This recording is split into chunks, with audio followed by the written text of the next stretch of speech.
नमस्कार। आज हमारे साथ हैं पिरान कलियर दरगाह शरीफ के पूर्व प्रशासक सलीम खान जी।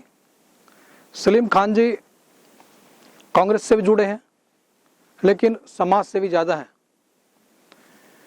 सलीम खान जी ने अपने समय में आमूलचूल परिवर्तन किए पिरान कलियर में। खान साहब, आपका बहुत बहुत स्वागत है। और मैं पूछना चाहता हूं कि आपने जब प्रशासक थे आप पिरान कलियर में, तो आपने बहुत कोशिश की थी और काफ़ी सुधार किए थे, लेकिन आज फिर हालात जो के तो हैं वहाँ पर दरगाह की जो ज़मीनें हैं उस पर कब्जे हो रहे हैं। वहाँ की व्यवस्था आप जानते हैं कि जो बंदर बाट जैसा हालात हैं, तो आप क्या कहेंगे इसमें? इसमें तो कुछ भी नहीं कहा जा सकता भाई। आदमी जब कहीं पोस्ट पे होता है तो जितना काम कर सकता है वो उसके बस का है। हटने के बाद वहाँ पर रहने वाले लोग क्या करें, किस तरह करें, अब उन्हें तो अगर हम कहें भी तो वो एक दुश्मनी मोल लेने वाली बात नहीं। तो आप कांग्रेस के नेता भी हैं, आपकी जिम्मेदारी बनती है। दुखद बात यह है कि उस जमीन को वो लोग नुकसान पहुंचा रहे हैं जिनको उनकी रखवाली करनी चाहिए थी। ये बड़ा दुखद विषय है कि कलियर शरीफ के अंदर मैं ऊपर वाले से और सब लोगों से माफी मांगते हुए कहना चाहूँगा कि जिन लोगों को वहाँ की भूमि की रक्षा करनी चाहिए थी, जिन लोगों को वहाँ की चढ़ावे की रक्षा करनी चाहिए थी, जिन लोगों को वहाँ आने वाले ज़ायरीनों के लिए हिमायत और उनकी रक्षा करनी चाहिए थी, उनके लिए सुविधाएं पैदा करनी चाहिए थी, वही सबसे ज़्यादा वहाँ पर मुश्किलें पैदा कर रहे हैं और वही सबको दरगाह को नुकसान पहुँचा रहे हैं। ये बड़ा दुखद विषय है। परंतु मतलब मैंने महसूस किया कि आज के समाज के अंदर कुछ ऐसी स्थिति हो गई कि अगर आप कहीं समझाने वाली बात करते हैं तो लोगों की समझ में नहीं आती, उल्टी दिशा में ज्यादा चलते हैं। सही बात नहीं, वक्फ बोर्ड के चेयरमैन तो राव शेर मोहम्मद खान भी रहे हैं। नहीं, वो माफ करना, वक्फ बोर्ड के चेयरमैन नहीं, वो हज कमेटी के। अच्छा, हज कमेटी चेयरमैन थे जी। हज कमेटी और वक्फ बोर्ड अलग अलग हैं जी। वक्फ बोर्ड के अंदर हम लोग जो थे न चेयरमैन थे न वक्फ बोर्ड के। तो हज कमेटी की हज कमेटी की कोई जिम्मेदारी नहीं बनती क्या? नहीं, वो अलग चीज है। ये तो हज हाउस भी, चूंकि मैं उस वक्त दरगाह में एडमिनिस्ट्रेटर था और मैंने माननीय मुख्यमंत्री हमारे तिवारी जी थे, उनसे बार बार रिक्वेस्ट की जब वो हज हाउस बनने की बात हो रही थी कि कलियर शरीफ के अंदर बनाया जाए, तो उन्होंने मेरे से एक प्रश्न किया। कहने लगे भाई अगर उर्स और हज का दोनों एक समय पर आ जाएंगे तो कैसे होगा।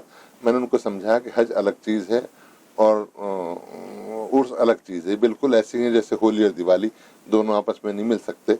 तो जब हज होगा तब उर्स नहीं होगा, जब उर्स होगा तब हज नहीं होगा। अगर हम हज हाउस वहाँ बना देंगे तो उर्स के टाइम में हज हाउस से ज़ायरीनों को फ़ायदा होगा, और जब हज का टाइम होगा तो दरगाह से वहाँ के आने वालों को फ़ायदा होगा। उन्होंने समझा और उसके बाद लोगों ने बहुत विरोध किया, सब कुछ किया, मगर उसके बावजूद भी हज हाउस वहीं बना और इसके अंदर काफ़ी कुछ मेहनत करनी पड़ी। आज भले ही लोग कुछ भी कहें मगर वास्तविकता ये है कि उसके अंदर नहीं। खान साहब, मैं पूछना चाहता हूं कि आप कांग्रेस के नेता हैं और वहां के हालात बहुत बदहाल हैं, आप प्रशासक रहे हैं वहां, तो क्या आपकी जिम्मेदारी बनती है कि उन व्यवस्थाओं के लिए विरोध दर्ज करें, आप आंदोलन करें, धरना दें, प्रदर्शन करें, कुछ तो करें? ये चीज धरना प्रदर्शन से ठीक नहीं हो सकती मेरे भाई। ये सब ठीक हो सकता है गवर्नमेंट की इच्छा शक्ति से। जब मैं वहाँ था मैंने पूरी ताकत के साथ वहाँ काम किया, मगर भाई सरकार को अच्छा नहीं लगा, मुझे हटा दिया गया। अब जो दूसरी सरकार है, वहाँ मौजूदा सरकार है, वो एक इशारे के अंदर सब कुछ ठीक कर सकती है, नहीं करना चाहते उसका क्या कर सकता है। धरना प्रदर्शन किसी समस्या का हल नहीं है। धरना प्रदर्शन वहाँ काम आता है जहाँ मतलब कोई चीज़ नज़र ना आ रही हो और हम उससे दिखाना चाह रहे हो कि भाई यहाँ सही चीज़ ये है और गलत चीज़ ये है। और जब जानता है आदमी कि हाँ व्यवस्था बिगड़ रही है। और दूसरी बात ये है भाई, मैं मतलब माफ़ी चाहते हुए उन लोगों से जो लोग वहाँ दरगाह में प्रशासक बनना चाहते हैं या वहाँ की सेवा करना चाहते हैं, उनसे माफ़ी मांगते हुए कहना चाहूँगा कि आज दरगाह के पास इतना पैसा है कि वो काफ़ी कुछ काम कर सकती है। जिस दिन मैंने चार्ज लिया था वहाँ दरगाह के ऊपर कर्ज था, ना कि पैसा था। और ये जो आज व्यवस्था है ये एसडीएम के और डीएम के हाथ में है। अगर वो शायद उनके हाथों में ना होती तो वही स्थिति आ गई होती जो मेरे ज़माने में थी, जब मैंने चार्ज लिया था तब थी।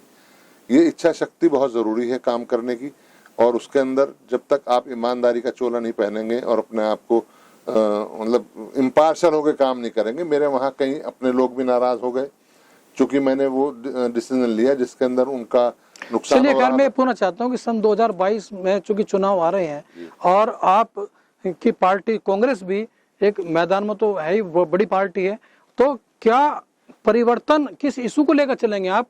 आपके सामने चुनौतियां, जबकि कलियर में बदहाल स्थिति है। हरिद्वार में जो कुंभ है वो 4 महीने की बजाय 1 महीने में सिमट गया है। तो ये सब जो दिक्कतें हैं, जो पब्लिक विरोध कर रही है, उसको आप किस तरह से बना पाएंगे, पूछना चाहता हूँ आपसे। कौन से क्षेत्र ऐसा है जहाँ पर सुविधाएं उपलब्ध हो रही हैं? मैं समझता हूँ कलियर और हरिद्वार ही नहीं बल्कि आपके हर कदम के ऊपर मुश्किलें खड़ी हुई हैं। और जब आपको ये चोला पहना दिया गया कि ये मुश्किलें ही देश को मजबूत करने के लिए काफी हैं और हम उसके ऊपर यकीन कर बैठे, तो उसका कौन हिफाजत कर सकता है? नहीं तो जनता को समझा क्यों नहीं पा रहे हैं? मैं ये पूछ रहा हूँ आपसे। आप जनता को बताइए ना। आप पेट्रोल के मुद्दे को लेकर आपने कल धरना प्रदर्शन किया, आपने बहुत सारे इश्यूज दूसरे उठाए हैं कि रोजगार को लेकर के आप कर रहे हैं, लेकिन आम जनता क्यों मोदी को वोट दे रही है? मैं पूछना चाहता हूँ। भाई, जो मुझे कहना चाहिए था, खुद आप कह रहे हैं कि हम लोग विरोध दर्ज करा सकते हैं, वो हम करा रहे हैं। हम महंगाई के खिलाफ भी धरना प्रदर्शन कर रहे हैं। हम लोग जो अभी आपदा आई उसके खिलाफ भी हमने किया। कोई इशू ऐसा नहीं है जहां पर हमें प्रदर्शन करना चाहिए हम नहीं कर रहे हैं। अब ये तो समझना पब्लिक को है कि हकीकत क्या है और भ्रमित करने वाली स्थिति क्या है। जहां भ्रम जाल में आप फंसे हुए हैं तो वहां नुकसान होगा, जहां आप आंखें खोलकर फैसला करेंगे वहां फायदा होगा। आम आदमी पार्टी का आरोप है कि कांग्रेस मित्र विपक्षी भूमिका निभा रही है। नहीं, आम आदमी वाले कह सकते हैं, इसमें उन्हें कोई मतलब कहने से नहीं रोका जा सकता। कोई किसी को कुछ भी कह दे, मगर मैं समझता हूं कि यहाँ पर सिर्फ वो वोट काटने की भूमिका अदा करेंगे, उससे ज्यादा कुछ भी नहीं है उत्तराखंड में। नहीं, कांग्रेस के अंदर भी तो नेतृत्व को लेकर सवाल खड़े हो रहे हैं। 4 गुट हैं अलग अलग, प्रीतम सिंह गुट, किशोर उपाध्याय गुट, इंदिरा हृदय गुट, हरीश रावत गुट। आखिर आप चेहरा पे तय नहीं कर पा रहे हैं। आप वो कह रहे हैं कि एक चेहरा बाद में तय करेंगे, हरीश रावत जी कह रहे हैं चेहरा तय करेंगे। तो किस कंफ्यूजन में कांग्रेस जी रही है? क्या ऐसे ही 2022 के नैया पार होगी? देखिए, वास्तविकता यह है कि आज की तारीख में माननीय प्रीतम सिंह चौहान साहब, हमारे जो अध्यक्ष हैं, प्रीतम सिंह जी हैं, उनके नेतृत्व में हमें सबको चलना चाहिए। इसमें कोई दो राय नहीं है। जो लोग बाग कहते हैं सही है, मगर ये भूलना भी मैं समझता हूँ बहुत बड़ी भूल होगी कि ये जो हिस्सा है ये यूपी का एक हिस्सा है। जो स्थिति यूपी में थी कांग्रेस की, वही यहाँ पर भी थी। यहाँ पर जो चेंज आया है वो सिर्फ माननीय हरीश रावत जी की मेहनत और लगन और जो कर्मठता है उसकी वजह से आया है। हमने उनके साथ काम किया है, रात और दिन। उन्हें ये पता नहीं था कब सुबह हो रही है, कब शाम हो रही है, मुझे खाना खाना है, नहाना है, धोना है। 24-24 घंटे उन्होंने गाड़ी में सफर किया है। तब इस बंजर जमीन को उन्होंने हल चलाकर, जुताई कर जैसे खेत को तैयार किया था, तब उन्होंने यहाँ की भूमि को तैयार किया। अगर कोई आदमी उसको भूल जाए तो मैं समझता हूँ ये उसका प्रदेश हित में नुकसानदेह सोच है, फायदेमंद सोच। नहीं तो ये इशारा तो आप खुद कर रहे हैं। मैं पूछना चाह रहा हूँ कि अगर इस तरह से ही विचारधारा भिन्न भिन्न रही तो आप कैसे मुकाबला कर पाओगे भाजपा का? मैं पूछ रहा हूँ आपसे। अब ये तो जो लोग अलग अलग विचार कर रहे हैं उनका काम है, वो गलत ना सोचें। देखिए, जिस आदमी ने मेहनत की है उस आदमी को नकारना नहीं जाना चाहिए। उस आदमी को ध्यान में रखते हुए अपने फैसले करने चाहिए। हम जो भी नीति बनाए वो ये ध्यान में रखकर बनाए कि इस आदमी का ये महत्व है।